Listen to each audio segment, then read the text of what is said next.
welcome back to Champion the Passion, a weekly pro wrestling podcast where we inspire you to champion your passions and celebrate the joy in what you love. I'm your host. My name is Victoria Daisy, and today we're going to be recapping everything that happened last night on NXT. But before we dive deeper, don't forget to leave a 5-star review if you enjoyed. Follow me at It's Victoria Daisy across all social platforms and follow Champion the Passion across all streaming platforms. But let's dive right into the opening match because we started the show with a Philadelphia street fight. We had Yoshiki Inamura versus Josh Briggs. For context, yes, they were in Philly last night, and it only was fitting that they did a Philly street fight. And this was an absolutely brutal match and the perfect way to open up the show.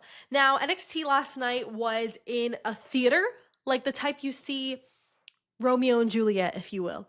And so the ring was on top of a stage. I don't know, it was a really cool setup, but they weren't able to get down in the crowd at all. So they kind of just went around the ring a couple times, but they kind of kept it in the ring, which made it feel a little bit different. But they both honestly have such great in-ring chemistry that allowed them to fully utilize, their movesets together, which I really enjoyed. And, they wrestled till they practically killed each other. But in the end, Josh Briggs did take that W.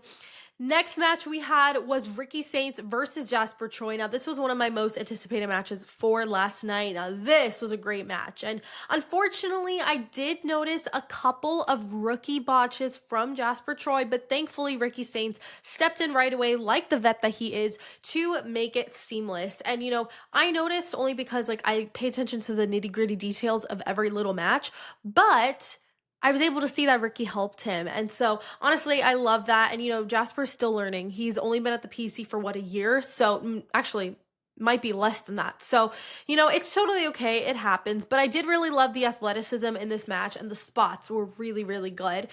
They just need to work on executing them. But in the end, Ricky Saints did take that W.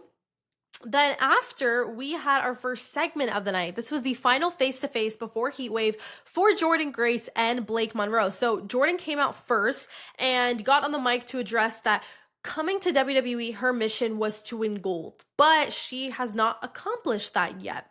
She then talked about how she didn't expect to get stabbed in the back by a friend, aka Blake Monroe, and she said that the transition into the WWE has been hard since she's now all of a sudden having to deal with somebody trying to exploit her, and she has no other option than to expose her publicly. So she was about to start going on a tangent, but then Blake Monroe came out with security and a contract, and she basically said that, if Jordynne lays hands on her, then the match is off. So she came out and honestly was the perfect heel. I mean, continuing to harp on Jordynne's insecurities, and then Jordynne accused Blake of being jealous of her and how Evolution was just a reality check. Then Jordynne said that she doesn't need to lay hands on Blake to show her what she's going to do to her on Sunday. And then she absolutely cleaned house by wiping out all 4 of the security guards, 1, 2, 3 in 30 seconds. It was insane. And I just have to say, I loved this segment for so many reasons, because the content and the substance of the story they're telling is truly so good. And I think that both women are truly playing to their strengths in the storyline. Blake is such a good heel and she's doing it well. And Jordynne has become good at being a babyface. And I don't know, I just think that the storyline really works well. And I feel like their match at Heatwave is going to be so good. And you know what? This segment was successful because it got me so hyped for that match. Then we had a 6-woman tag match. I was trying to count the many people in my head, but we had Fatal Influence versus the Elegance brand from TNA. Also, to mention, Masha Slamovich was the special guest referee. So this was surprisingly a really good match. And I haven't seen much of the Elegance brand. Obviously, we've seen Ash by Elegance, aka Dana Brooke, for years when she was in WWE. So I know how she wrestles, but I didn't know how the other two, I believe their names are Heather and M. Correct me if I'm wrong. I'm probably wrong on that, but I really did like what I saw from them. I thought that you can tell that they've been working as a team for a while because they definitely have a lot of experience together. They're really quick in the ring. And I really thought that everybody as a whole collectively worked really well together. They had great spots. And I also want to mention that I thought that Masha, as the special guest referee, did add a lot to this match. I mean, she was so fun and just, I don't know, would interject a little bit here and there. And it was really great. But in the end, of course, Fatal Influence won.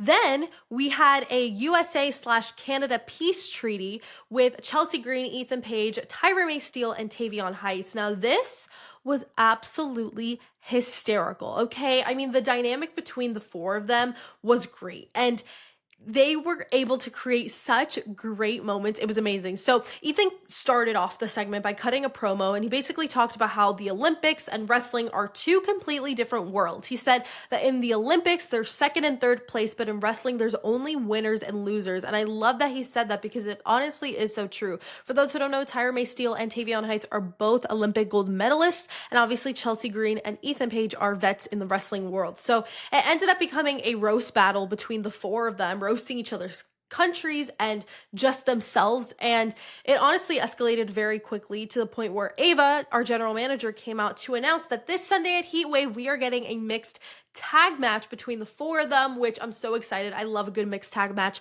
and I think it's going to be so great. All right, let's talk about the main event. We had a number one contenders match for the NXT Championship. Winner faces Obafemi at Heatwave. We had Trick Williams versus Jevon Evans. Now, this was a great match. I truly could watch these two wrestle for hours. I mean, they have the ability to create magic in that ring, and it was so amazing and entertaining. I mean, their ring chemistry was off the charts, which of course led to amazing spots and insane moments. But in the end, Jevon Evans won and will now face Obafemi at Heatwave for the NXT Championship. And I just have to say, if you guys have been listening for the last couple of weeks, I did express a hot take that I had, that the next time Jevon Evans had a number one contendership opportunity, that he would win it and go all the way, and not just go all the way to the PLE, but he would also go on to beat Obafemi.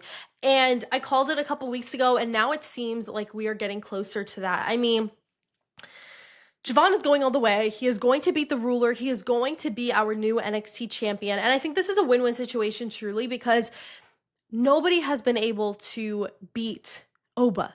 And Jevon is the only person who keeps getting back up, who has the grit, who has the resilience, the determination. And I think ever since the beginning of this Oba Jevon storyline, they've always made it seem to us that Jevon is the underdog that could do it. And I think it's finally time. You know, I think Oba is so ready to get called up to the main roster. I think particularly being on SmackDown would be a huge addition for that brand. And I think that he would just flourish there. I think his time in NXT truly is coming to an end. There's not much else for him to do, but I think Jevon, it's time for them to strap that rocket onto his back and shoot him to the moon, truly. And so I'm really excited for Heatwave, and I think it's going to be a really good show. But let's head into my overall thoughts. I thought it was a great show. My match of the night, hands down, was the main event. I mean, truly, it was off the charts entertaining, and towards the end really had me at the edge of my seat. I mean, I was screaming when Jevon won. My segment of the night was hands down also the USA/Canada peace treaty. I mean, I thought it was so funny, highly entertaining, and now has me super hyped for their tag match on Sunday.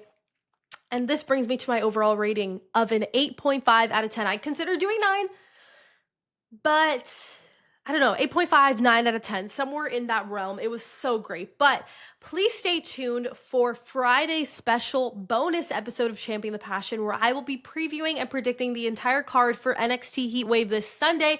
It's going to be amazing. But thank you guys so much for watching and listening to this episode of Champion the Passion. Don't forget to leave a 5-star review if you enjoyed. Follow me at It's Victoria Daisy across all social platforms, and follow Champion the Passion across all streaming platforms. Don't forget to champion your passions and celebrate the joy in what you love. And I'll see you guys in the next episode. Bye.